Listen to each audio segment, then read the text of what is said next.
Kejaksaan Agung atau Kejagung menetapkan 3 tersangka dalam kasus dugaan korupsi pemberian fasilitas kredit kepada PT Sri Rejeki Isman Tbk atau Sritek. Komisaris Utama PT Sri Rejeki Isman Tbk atau Sritek, Iwan Setiawan Lukminto atau ISL, ditetapkan sebagai tersangka dalam kasus dugaan korupsi pemberian kredit.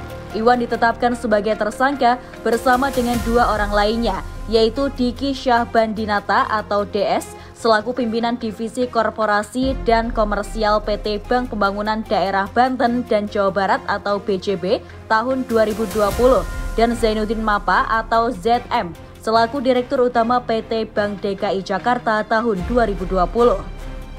Penyidikan mengungkapkan bahwa dana kredit yang diberikan oleh Bank DKI dan Bank BJB kepada Sritek tidak digunakan sesuai peruntukannya.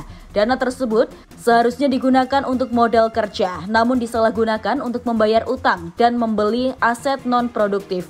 Akibatnya, kredit tersebut macet dan aset yang dimiliki Sritek tidak mencukupi untuk menutup nilai pinjaman. Dirincikan besaran kredit yang diterima oleh PT Sritek yakni sebesar 543 miliar rupiah dari BJB dan 149 miliar rupiah dari Bank DKI Jakarta. Kerugian negara akibat tindakan ini diperkirakan mencapai 692 miliar rupiah. Kejagung menyatakan bahwa pemberian kredit secara melawan hukum oleh Bank DKI dan Bank BJB kepada Sritek telah menyebabkan kerugian negara sebesar jumlah tersebut, sebab keduanya tidak melakukan analisa yang memadai dan mentaati prosedur pemberian kredit. Salah satunya yakni tidak terpenuhinya syarat kredit modal kerja, karena hasil penilaian dari lembaga tercatat Sritek hanya memiliki predikat BB atau memiliki risiko gagal bayar yang lebih tinggi.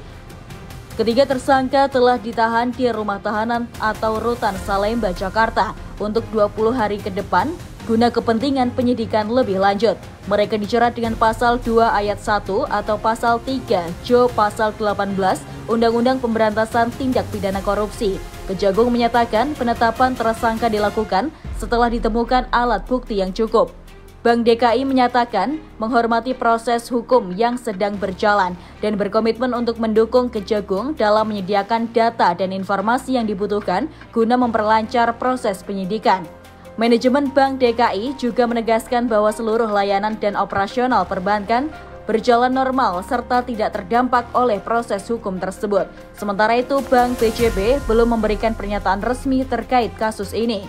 Kasus ini bermula dari temuan kejanggalan dalam laporan keuangan PT Sritek tahun 2021, di mana perusahaan yang sebelumnya mencatat keuntungan 1,2 triliun tiba-tiba mengalami kerugian sebesar 15,6 triliun. Hal ini memicu penyelidikan lebih lanjut yang akhirnya mengungkap adanya dugaan korupsi dalam pemberian fasilitas kredit kepada Sritek.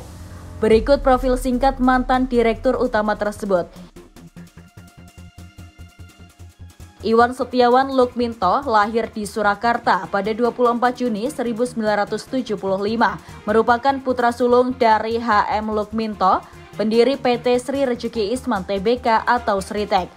Sejak usia 5 tahun, Iwan telah diperkenalkan ke dunia bisnis tekstil oleh ayahnya yang membentuk dasar pemahamannya tentang industri ini. Ia menyelesaikan pendidikan sarjana di bidang administrasi bisnis dari Suffolk University, Boston, Amerika Serikat pada tahun 1997.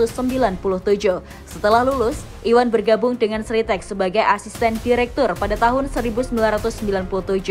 Karirnya berkembang pesat, ia diangkat sebagai wakil direktur utama pada 1999 dan kemudian menjabat sebagai direktur utama dari 2006 hingga Maret 2023. Di bawah kepemimpinannya, Sritek mengalami ekspansi signifikan, menjadi produsen seragam militer untuk lebih dari 35 negara dan memperluas pasar ekspor perusahaan. Pada tahun 2020, Forbes mencatat Iwan sebagai salah satu dari 50 orang terkaya di Indonesia dengan estimasi kekayaan mencapai 515 juta US dollar. Namun pada Maret 2023, ia mengundurkan diri dari posisi direktur utama dan menjabat sebagai komisaris utama Sritek. Selain bisnis tekstil, keluarga Lukminto juga memiliki portofolio bisnis di sektor perhotelan dan kertas. Iwan juga dikenal sebagai kolektor seni dan pendiri Museum Tumuran di Solo yang menampilkan koleksi seni modern dan kontemporer. Namun saat ini Iwan ditetapkan sebagai tersangka dalam kasus dugaan korupsi tekstil, pemberian fasilitas kredit kepada Sritek dengan kerugian negara diperkirakan mencapai 692 miliar rupiah. Kejagung terus mendalami kasus ini dan tidak menutup kemungkinan adanya tersangka lain yang terlibat. Penyidikan akan difokuskan pada aliran dana kredit dan keterlibatan pihak-pihak lain dalam pemberian fasilitas kredit yang melawan hukum. Kasus ini menjadi perhatian publik karena melibatkan perusahaan tekstil besar dan bank-bank milik pemerintah. Kejagung menegaskan komitmennya untuk menuntaskan kasus ini dan menegakkan hukum tanpa pandang bulu. Dengan perkembangan ini, masyarakat diharapkan tetap mengikuti proses hukum yang berjalan dan memberikan kepercayaan kepada aparat penegak hukum untuk menyelesaikan kasus ini secara transparan dan adil.